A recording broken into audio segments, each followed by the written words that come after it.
Good afternoon. Gas prices are continuing to trend upward as a result of the war between the U.S., Israel, and Iran. There's expected to be a tiny bit of relief at the pumps today ahead of another increase tomorrow. CTV's Beth Macdonell has been speaking with drivers and joins us live with more. Beth.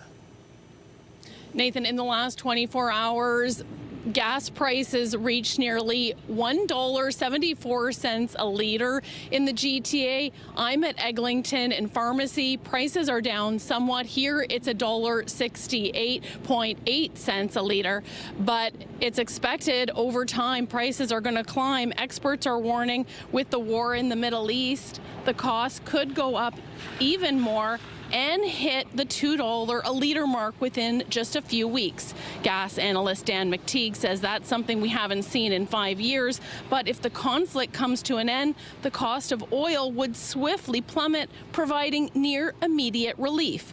Beyond the war in the Middle East, the pumps will switch from winter gas to summer gas, which McTeague says is anticipated to happen mid-April and will cause another jump in the price at the pump by another 10 cents. It's all leaving some drivers pretty frustrated. Ridiculous what's happening in the States. I think Trump is being greedy. He's padding his own pocketbooks and he's disturbing the world peace. And what's it doing to your pocketbook? Well, at the moment, obviously, it's costing more. I think it is unrealistic that the prices rise so quickly after there's activity in the Middle East. It's ridiculous that it happens one day and the next day our prices are just through the roof. Nobody feel good for that, but you don't have choice, you know? You don't have choice. You have to work, you have to put gas. I'm okay. I think I'm going to start looking more at transit options. As much as I love to drive and it's kind of vital for my work, I think it's just going to be a little more conducive to, you know, either carpool or take TTC. McTeague says prices at the pump could increase by another 2 cents a liter on Saturday. Reporting live, I'm Beth Macdonell. Nathan, back to you. Thank you, Beth. Still to come, we'll have the latest on the situation on the ground in the Middle East, including Iran continuing to target energy facilities throughout the Gulf. That's a little later in the newscast. But first, one person is in custody following a stabbing in Scarborough early this morning. Police were called to the area of Brimley Road and Lawrence Avenue just after 3:30 a.m. for reports of a fight. Investigators say two men were fighting when one stabbed the other. The victim made his own way to hospital and was treated for serious but non-life-threatening injuries. A suspect has been arrested in connection with the incident. Two Toronto police officers were injured in a collision while trying to make an arrest in North York last night. Police say officers tried to stop a suspect in a vehicle near Finch and Sentinel, but he ran off. Police managed to arrest the 31-year-old suspect, but were involved in a collision in the process. The two officers in the vehicle were eventually taken to hospital with minor injuries. The suspect is facing several charges, including dangerous driving and possession of property obtained by crime. A man was sent to hospital following a crash in Markham overnight. It happened around 12:45 a.m. in the area of Major Mackenzie Drive and Kennedy Road. A vehicle flipped onto its roof. The 28-year-old driver was rushed to hospital but is expected to survive. The cause of the crash is still under investigation. And police arrested a rideshare driver in connection with a sexual assault investigation. 33-year-old Harsimranjot Dhillon of Caledon has been charged after a passenger was allegedly sexually assaulted during a trip in February. Police say the driver stopped the vehicle near Bloor and Queen's Park before getting into the back seat with the passenger. He then allegedly assaulted the 21-year-old man before leaving him on the sidewalk and driving away. Police say they're concerned there may be more victims. Some Ontario patients may have to pay out of pocket when they book an appointment with a nurse practitioner. It is the result of the province missing a federal deadline to create a policy to fund medically necessary services from nurse practitioners. Ontario Health Minister Sylvia Jones originally pushed Ottawa to close what she described as a loophole in the Canada Health Act. It allowed some nurse practitioner clinics to charge patients fees for primary care. Ottawa has since declared that nurse practitioner services are equivalent to what doctors provide. Provinces will begin incurring penalties for non-compliance next year. The province is planning to introduce legislation cracking down on ticket scalpers. It would ban people from reselling tickets at a higher price than what they were originally bought for. CTV's Queen's Park Bureau Chief Siobhan Morris has been following this story and joins us with more. Siobhan. Well, this is something that's been on the Premier's radar since October during the World Series, when we saw tickets for those Blue Jays games go for the same cost you could get a used car for. The Premier called that price gouging, and so he's been looking at a remedy ever since. Now, keep in mind, Progressive Conservatives actually canceled a similar bill from the Liberals shortly after they took power. That bill would have capped resale at 1.5 times the ticket price that what it was originally bought for. The PC government said that that couldn't be enforced, but they will be out with new legislation next week when the House resumes. We caught up with the Minister of Tourism. Here's what he had to say. Whatever the face value was that the person who purchased a ticket paid will be what they can recoup, plus fees, whatever service fees that they had to incur. So it's not a profit-making measure anymore. If things happen, you can't go to the concert, you can't go to the game last minute, you can throw it up on the reseller site, but you will recoup your costs. This will not be something you can gouge somebody on the secondary market for any longer. So we are expecting that bill to be introduced next week. Stan Cho says that the legislation should be in effect, become law in the spring, well ahead of the World Cup, the Blue Jays season being in full swing. Opposition critics say that the government should have taken this step a long time ago. We have heard from Ticketmaster today. They say they are willing to work with the government on these measures. StubHub, though, says that it won't fix the problem with demand. Reporting live from Queen's Park, I'm Siobhan Morris. Natalie, back to you. Hey, thank you, Siobhan. Well, the province has signed a $1.3 billion contract extension with Alstom to continue operating and maintaining GO Transit and Up Express fleets through 2031. The Ford government says the contract extension will help support more than 1,100 jobs across the GTHA, as well as ensure safe and reliable service for riders. Alstom operated more than 117,000 GO Rail trips and more than 56,000 Up Express trips from 2024 to 2025. There's a service disruption on GO Train to be aware of this weekend. There'll be no train service on the Lakeshore West line between Union and Aldershot stations. The closure will be in place tomorrow and Sunday. GO buses will be running instead. The closure is to accommodate track work, with regular service resuming Monday morning. And a note for TTC riders about some service disruptions this weekend. There'll be no subway service on the TTC's Line 1 between St. Clair West and St. Andrew stations starting at midnight. The closure will last till Sunday. It's because of planned track work. There will be partial shuttle bus service between St. Clair West and St. George stations. However, there will be no shuttle buses between St. George and St. Andrew stations. Regular service is set to resume at 6 Monday morning. As we head into the final weekend of March break, there's still lots of activities happening across the city, including down at the Harbourfront Centre, where you can bust a move with Olympic-level break dancers. And that is where we find CTV's Jessica Smith, who joins us live to break it all down. Jess. Natalie, it is so much fun. I've been watching these very, very talented dancers for the past maybe half an hour or so, and it's going to blow your mind. But you're going to see some amazing breakdancing this weekend down here at the Harbourfront Centre. I want to call in Adrian, a.k.a. Switch B. I want to ask you about this weekend. What can people expect? Because some of the best breakers in the country, in the world, are going to be here putting on a showcase. You're going to see high-level talent from all over the globe, a lot of really great local Canadian talent from all across the country, and just good vibes all weekend long. I mean, we saw a lot of the Olympics. We saw a lot, you know, you see it on TV all the time. You see these competitions on social media. But you have some of the best young breakers in the country right here, right now. For someone coming this weekend and they feel inspired and they want to maybe learn, maybe that move right there, what's the best way for them to get into this kind of field, this community? Well, there's a lot of great organizations in Toronto, one of which is Unity Charity. I actually work for Unity Charity. You can check out our website if you want to learn how to dance. There's a bunch of free workshops all across the city. All right, I'm going to call over Miss Avery. I have to ask you, when it comes to your favorite part of this community, the breaking community, what is it? Because I feel like no matter your age, your background in dancing, it is so welcoming. Yeah, I've been dancing for so long, like majority of my life, since my dad taught me when I was like a kid. And I felt like I've always been able, like it's very accessible to me. And because of that, I was able to like insert myself in a community that was, at least for me, pretty welcoming. Like, I also was enrolled in like a Bugle program and things like that. So, and because of my dad, I was just introduced to a lot of different things. I feel like it helped me a lot with like my confidence and things like that, just for life in general, not just dance, but yeah. Listen, we've only got about 30 seconds left. Switch, can I ask you to show me a little something? Because I can't bring myself here and not learn a little something, something. So we got about 30 seconds left. What can you show me? Going to do one of those? Yeah, there we go. One of those. Routine. Listen, we're going to throw things back inside to the studio, to Natalie, and I'm going to join the crew. Peace, Natalie. We'll send things back inside. Nice move, not bad. Appreciate you.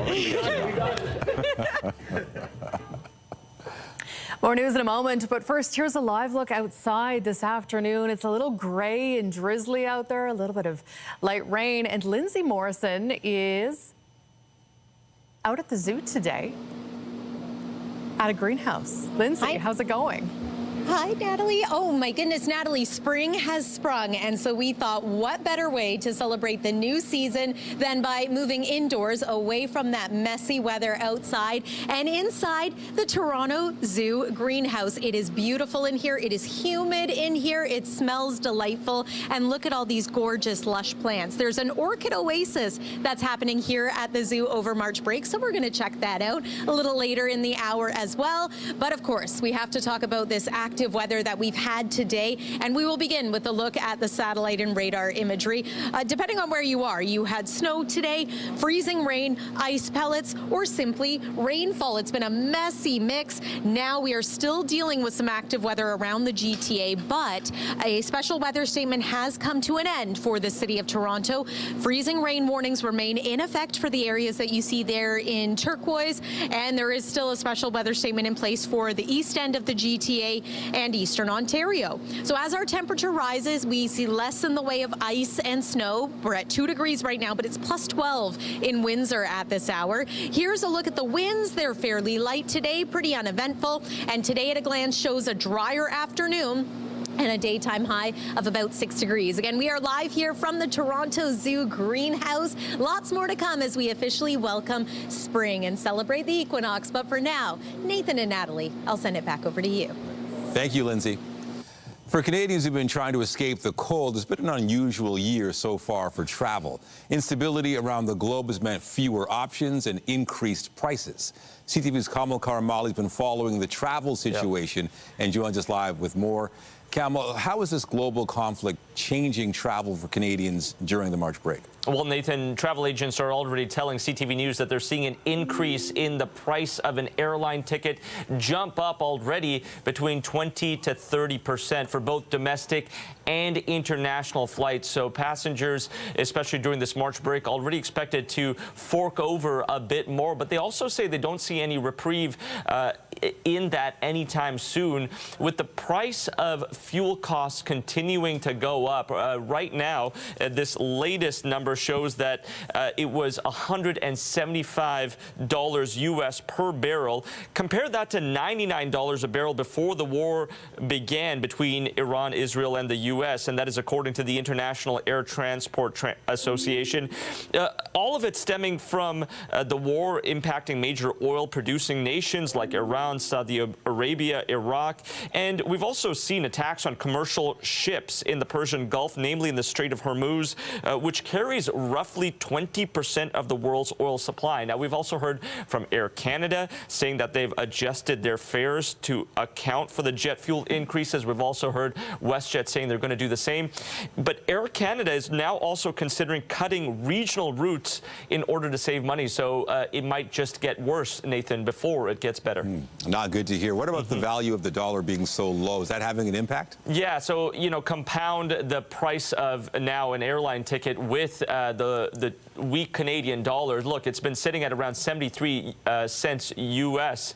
The Canadian dollar has, and so for the past couple of years, that has really affected people's and Canadians' ability and want to travel to the United States. So we're seeing, according to travel agents, a lot more people eyeing nations like Japan, where the Canadian dollar would be much stronger. And we are also seeing a ripple effect take place with the issue and the crisis in Cuba, with the energy issues happening there. A lot more people, according to travel agencies, going to Dominican Republic, going to Jamaica, and we're seeing resort prices in those Caribbean islands also soar as well, Nathan. So a ripple effect, a plethora of ripple effects taking place because of this war taking place. Right, and people looking for vacation deals. CTV's Kamal Karamali in the CTV National Newsroom. Thank you. Anytime, Nathan.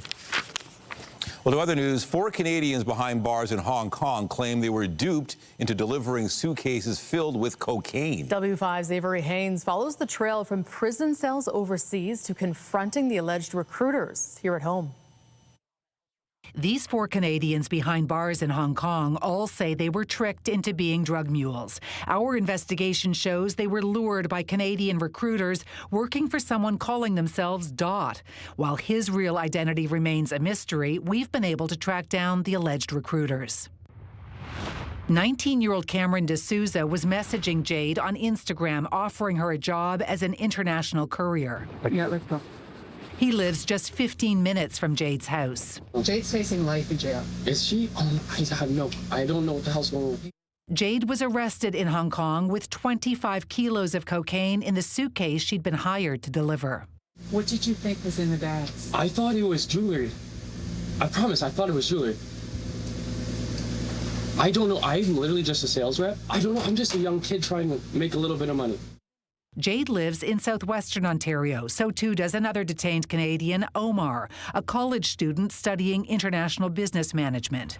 This is surveillance video from Omar's home the day he flew to Hong Kong. The person walking out of the front door, one of the alleged recruiters. 20-year-old Ahmed Dakil lives with his mother, who puts him on speakerphone. And Omar's in a lot of... Omar's... I don't know. I need nobody to harass my mother. Like this showing up at people's houses is inappropriate at the end of the day. Yeah, please leave my mom alone, all right? It's inappropriate that he's in jail possibly for the rest of his life. Ahmed, you could help him.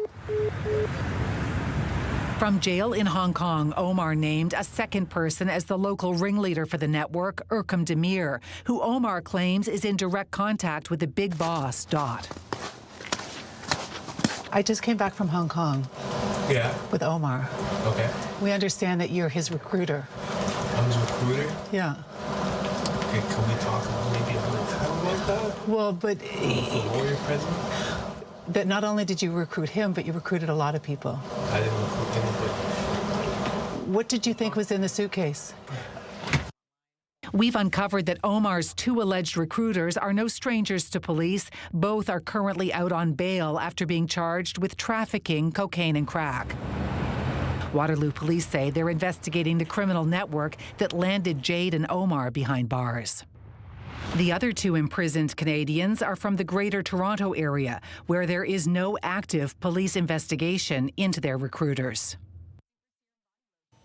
Avery Haynes' full documentary, The Cocaine Suitcases, airs on Saturday at 7 p.m. on CTV and Crave. And we will be chatting with Avery a little later in this newscast about that story. Iran launched another attack on energy facilities in neighboring countries this morning. A key oil refinery in Kuwait was struck by Iranian drones. It's the second strike on the refinery in as many days.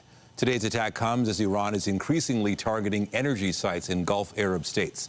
The move comes after Israel bombed Iran's massive South Pars offshore natural gas field on Wednesday. Iran says it will continue to threaten the security of its enemies, adding parks, recreational areas, and tourist destinations will not be safe. The country also says it's still building missiles nearly 3 weeks into the war, countering claims by Israeli Prime Minister Benjamin Netanyahu. Meanwhile, energy infrastructure in Israel also came under attack. Video shows smoke rising from the area of an oil refinery in the northern city of Haifa. Israeli media say the refinery was struck following a warning about incoming missiles from Iran.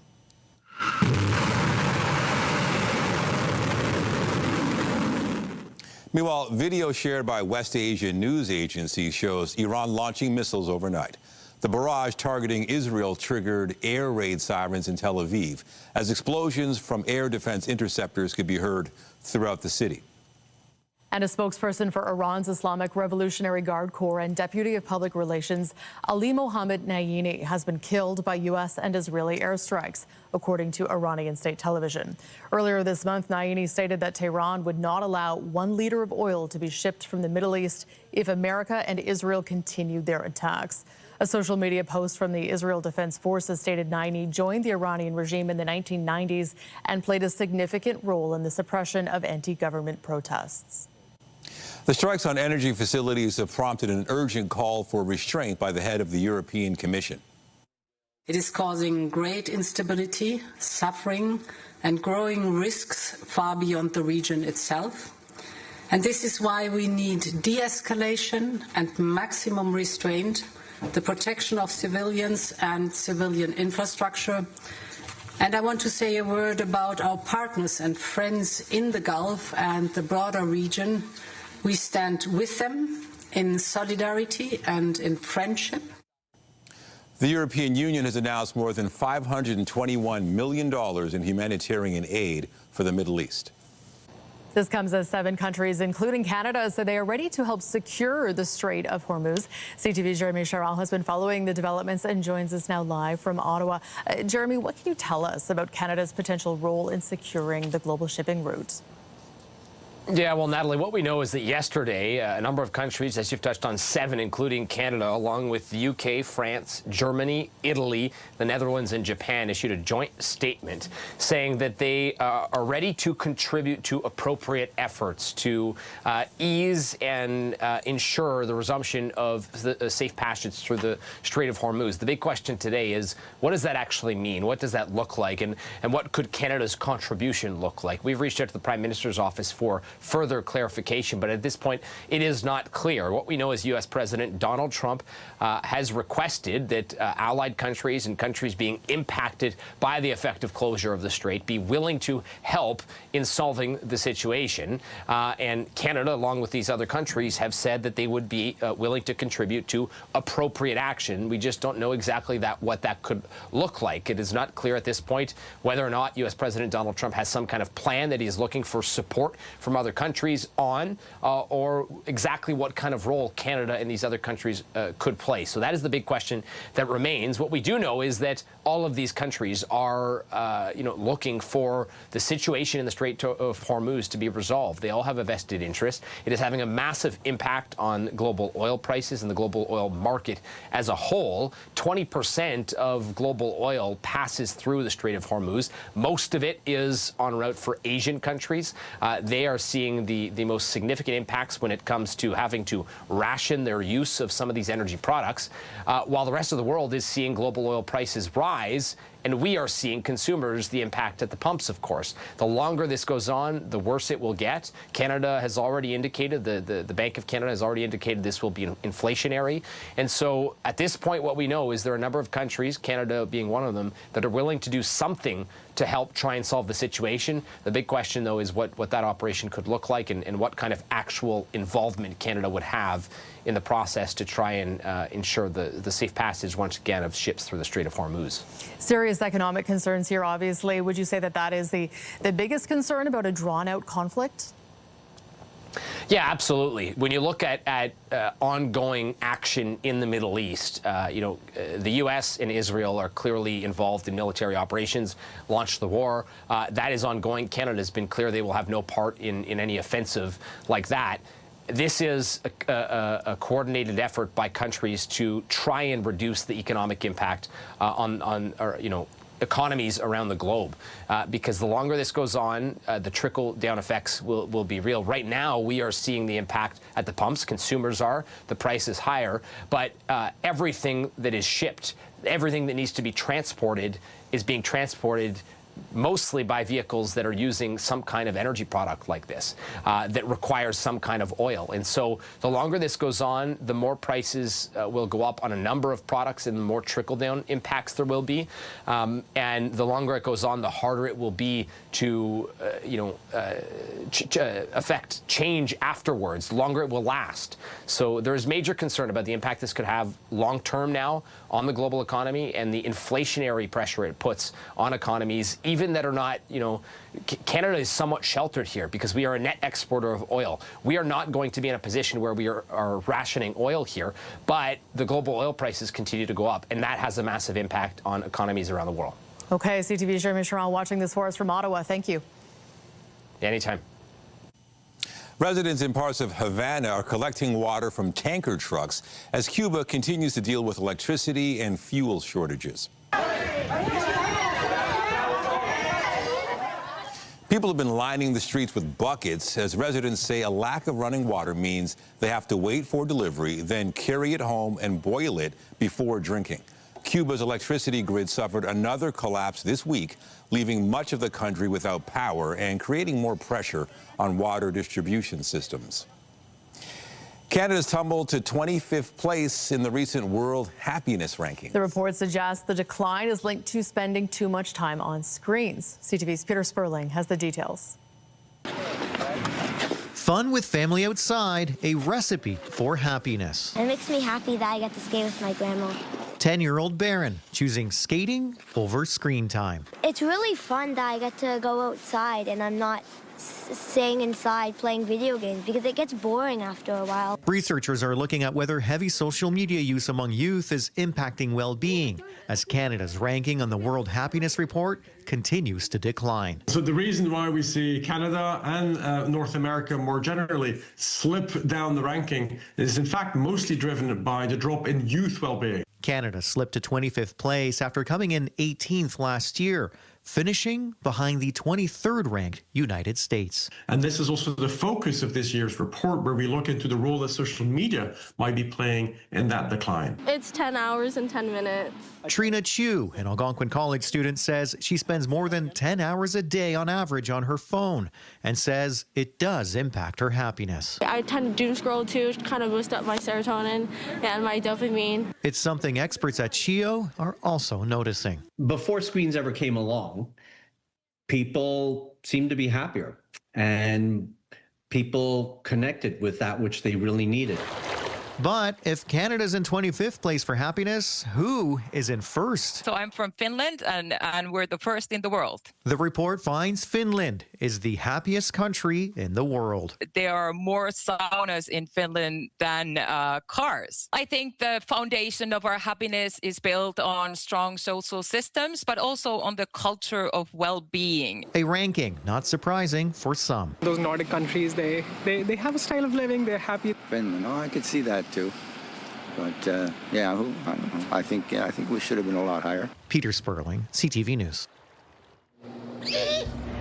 We are live here at the Toronto Zoo, and we've got a really special guest. This is Butters. Becca, can you tell us a little bit about Butters? Yeah, so Butters is our great horned owl. She's going to be 11 years old this year, and we've pretty much had her entire life. And she's one of our ambassador animals that comes out to meet guests all around the zoo, or she even does flying demonstrations. Wow, yeah. She is so beautiful, and I think she's welcoming us to the greenhouse and welcoming spring, aren't you, Butters? Here's a look at the details. Spring arrived not too long ago at about 11:15 this morning. It is the spring equinox, and temperature-wise, yeah, we're pretty well where we expect to be this time of year this afternoon. Forecast daytime high +6. Lots more to come live from the Toronto Zoo in the greenhouse. We might check out a few more animal friends, and we'll take a look at that weekend forecast after the break.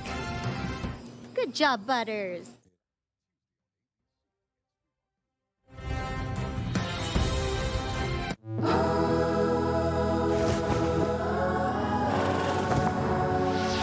The World Cup is coming to Canada. Right before I close my eyes, they have a dream to fulfill. Well, let's go back to Lindsay Morrison, who's out at the zoo. We were just talking about how it's the first day of spring. I was looking up owl facts now that we saw Butters there with you, Lindsay, and I'm told that spring is an active season for owls. Oh, well, there you go. And Natalie, I've got another amazing owl that I'm going to introduce you to. And you especially, I think, are going to love this owl's name. But we'll get there. We are standing outside here, or I should say inside the greenhouse. This is Orchid Oasis. How beautiful is this display? Jennifer Tracy, thank you for having us here at the zoo today. It's a pleasure to be here. You are welcome anytime, and it's such an amazing place to drop by. Whether it's March break or any day of the year, we are open 365 days of the year, and we love welcoming guests all year round. And I think that's important to remind everyone. The zoo truly is open all year round. So on a messy weather day like this, you can come inside the greenhouse, enjoy these beautiful flowers. This display is on until Sunday? Orchid Oasis is on until Sunday, but the greenhouse is open year round. And we often joke here that we don't have bad weather, we just have bad clothing choices. So dress appropriately. 5 indoor pavilions, this gorgeous greenhouse. The orchids will be moved to different areas on site after Orchid Oasis, but there's so much to see. So it's not just about the wildlife, it's also about the wild plants that are here as well. And you will see I've got some friends visiting with me as well today. Okay, let's check out a few more of these friends. Oh my goodness, this is such a sweet one. Sadie, tell us who you have here. So this is Penny, and Penny is an American kestrel, so that's the smallest falcon in North America. Wow, and she's been so vocal. She's been ready for her close-up here. Beside Penny over there, we have... This is Rooster beside her. He's the same bird, but he's just male, and he's only 2 years old. He's just a baby. Oh my goodness, absolutely adorable. And check out this absolutely beautiful owl over here. Natalie and Nathan, remind us of what this owl's name is. So this is Professor Owlbert, and he is a spectacled owl.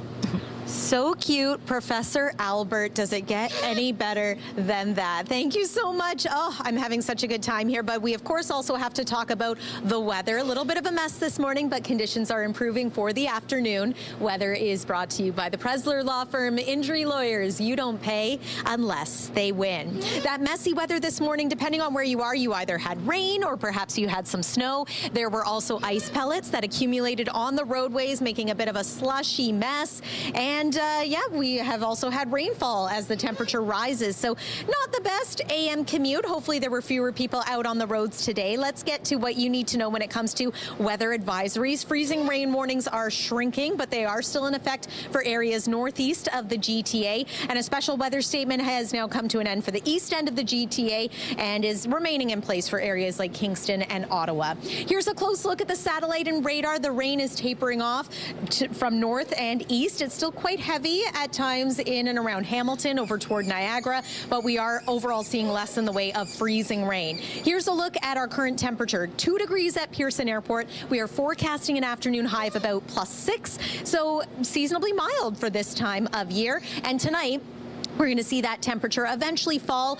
Here's a look at what you can expect for tonight specifically.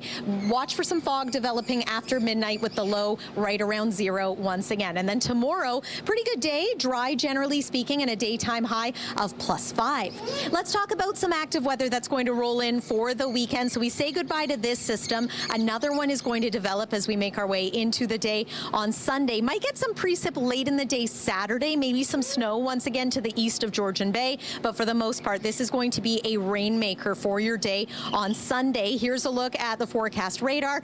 This is all tapering off as we make our way into the night tonight. And then there's the fog developing for Saturday. Let's get to Sunday and show you, yeah, a little bit of snow to the east of Georgian Bay, but it's rain for us. Might see another 10 to 20 millimeters of it, in fact, around the city of Toronto. So just a heads up on that. And a little more in the way of measurable snow, once again, for parts of cottage country. If we can, we'll take one more look at your 7-day forecast, which includes the weekend and takes us into the early part of next week. Slightly cooler conditions for the kids heading back to school.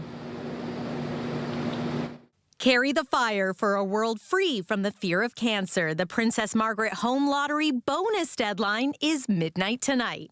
Buy early, win more, like the $1.7 million luxury Toronto condo bonus prize plus $50,000 cash. There's over 11,000 prizes to be awarded, valued at over $13 million, including the stunning $8.5 million Thornhill show home built by Siegel Homes, plus $500,000 cash.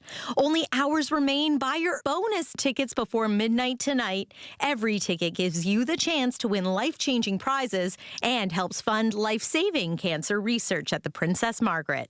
Buy now at princessmargaretlotto.com or call 1-866-631-1234. The Raptors continue their 5-game road trip tonight in Mile High City, taking on one of the best teams in the NBA. He's got 90 on the season. Jakob running the floor. The Raptors are coming off a 139-109 win over the Chicago Bulls Wednesday. Tip-off for tonight's game against the Nuggets is set for just after 9 Eastern in Denver. The Maple Leafs will be back on the ice tonight when they host the Carolina Hurricanes. Richie, quick turn, rebound, score. The team is coming off a 3-1 loss to the New York Islanders on Tuesday. Meanwhile, the Hurricanes are the top team in the NHL's Eastern Conference, while the Leafs sit second from the bottom. Puck drop for tonight's game is set for just after 7 at Scotiabank Arena. Still to come, a closer look at W5's cocaine suitcases investigation. We'll have those details when we come back.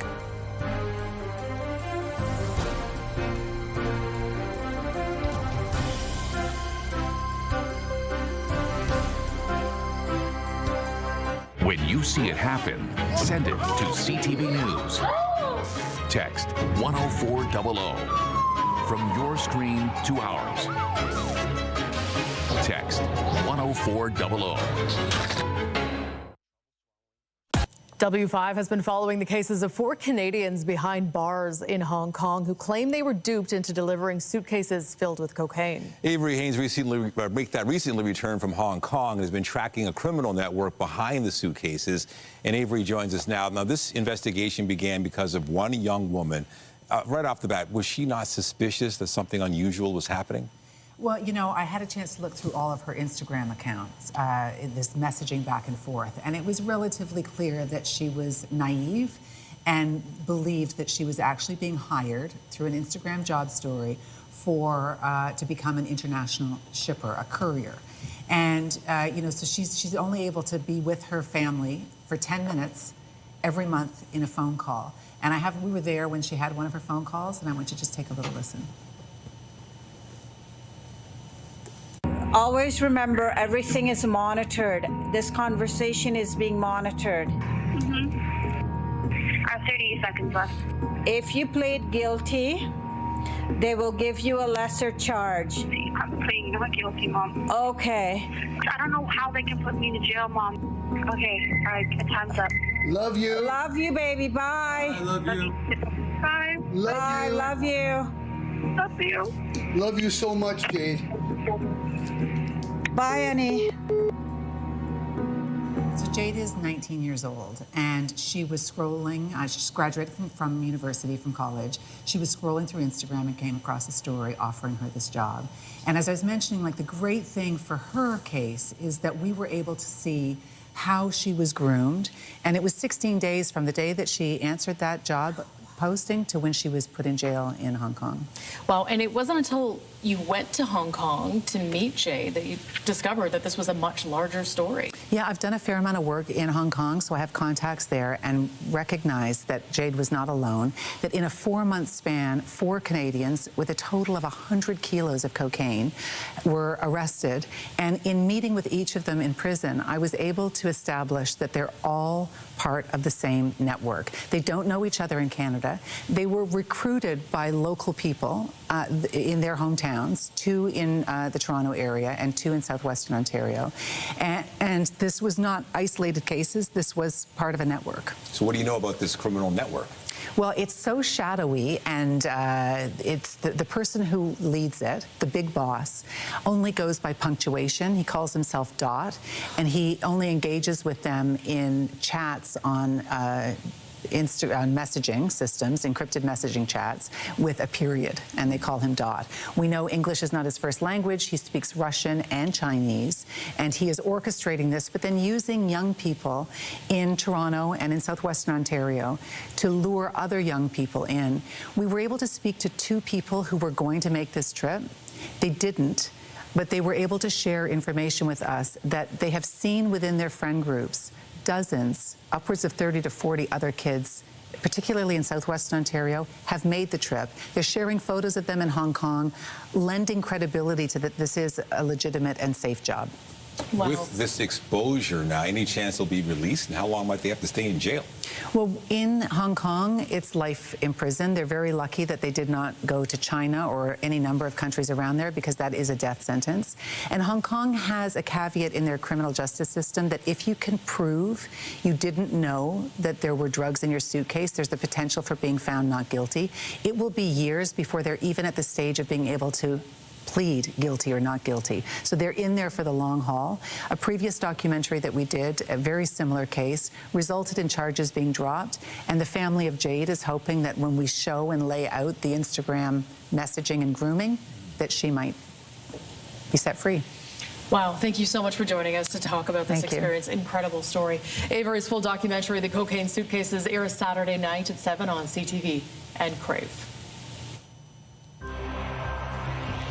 Still to come this hour, a recent study has named Barrie the second best city to live in nationwide. We'll have more on the results when we come back. Get Toronto's top stories, breaking news alerts, and watch live. Download the CTV News app. A recent study named Barrie the second best city to live in nationwide, just behind Kelowna, British Columbia. Digital marketing agency De Novo Group, which is based in Toronto, conducted the study. They considered things like sustainability, financial stability, and personal safety. 6 of the top 10 cities are in Ontario, with Burlington ranked 6th, Oshawa 7th, Oakville 8th, and Windsor in the 10th spot. Actor and martial artist Chuck Norris has died at the age of 86. Norris starred in many independent action and martial arts films. He also starred in the long-running TV series Walker, Texas Ranger. Earlier this week, Norris suffered an undisclosed medical emergency while in Hawaii. A statement from his family says he died while surrounded by loved ones. Norris was 86 years old. Comic-Con is underway at the Metro Toronto Convention Centre. The 3-day event is the largest celebration of comics, sci-fi, horror, anime, gaming, and cosplay in the country. It features a number of celebrity appearances, as well as the opportunity for attendees to buy merchandise. Comic-Con runs through the weekend, wrapping up at 5 p.m. Sunday. Still to come, getting a chance to interact with first responders. We'll have more on an event that brings the community closer to the people who protect it when we come back.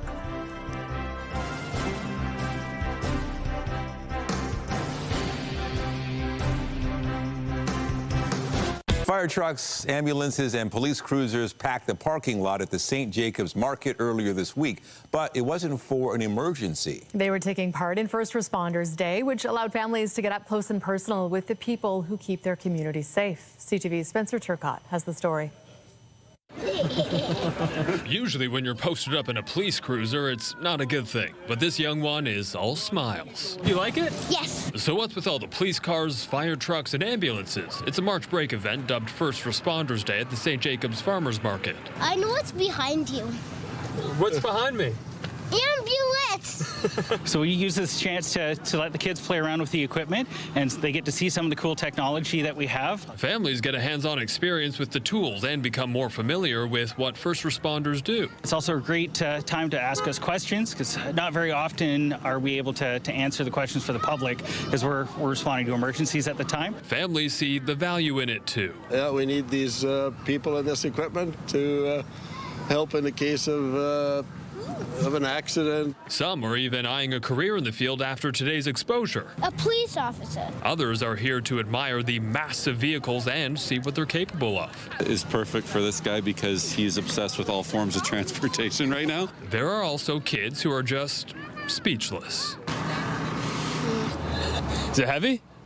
Yeah. But there are some important lessons to be taught as well. And over here, we've got our air tanks. So as of January 1st, 2026, there are new laws regarding carbon monoxide alarms, which requires if you have a fuel burning appliance or an attached garage, you need a carbon monoxide alarm on every level of your home. Aside from the lessons, the most important part of the day is building relationships, starting with the younger generation. So they can just have these positive interactions and feel comfortable with our community helpers. Spencer Turcotte, CTV News, St. Jacobs.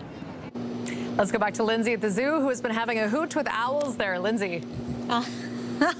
I knew you would come up with something, Natalie. I knew it. It's been a wonderful day here. You know, I know the weather is messy outside, but I am channeling spring inside here as we welcome the season. Look at this beautiful, lush greenhouse. It's been a while since I felt humidity, and it's just such a nice place to spend this Friday of March break. Of course, the zoo is open all year round, but if you're looking for something to do with the kids today or into the weekend, you might consider coming on down here. Let's take, though, one more look at our satellite and radar. I know we've had everything but the kitchen sink today as far as precip types, but this system is slowly sliding away. It's still quite rainy for the west end of the GTA, but we will see these showers taper off and the rain taper off as we make our way through the afternoon. Overnight tonight, dry. Watch for some fog, though, and quite cloudy. 0 for the low, a little warmer than normal. Here's a look at tomorrow's forecast. Daytime high +5. That is right near normal. I do expect it's going to be a mostly cloudy day. Hopefully we will get some sunny breaks. Your weekend forecast looks like this, even milder into the day on Sunday. However, quite unsettled, quite soggy. And once again, as the temperature falls Sunday night, we could see a changeover from some rain over to perhaps some flurries, and then early next week, a little cool as the kids head back to school, but at least we're back into some sunshine by Tuesday and Wednesday. That's it here from the Toronto Zoo. Happy first day of spring, everyone. Nathan and Natalie, back inside to you. All right, sounds so good. Thanks, Lindsay. And that's it for CTV News at noon. Remember, you can get Toronto's breaking news all day long on CP24 and at ctvnewstoronto.ca. For Lindsay Morrison and all of us here at CTV News, thank you for watching. I'm Natalie Johnson. And I'm Nathan Downer. Be sure to join us later for CTV News at 5 and 6. Have a great afternoon.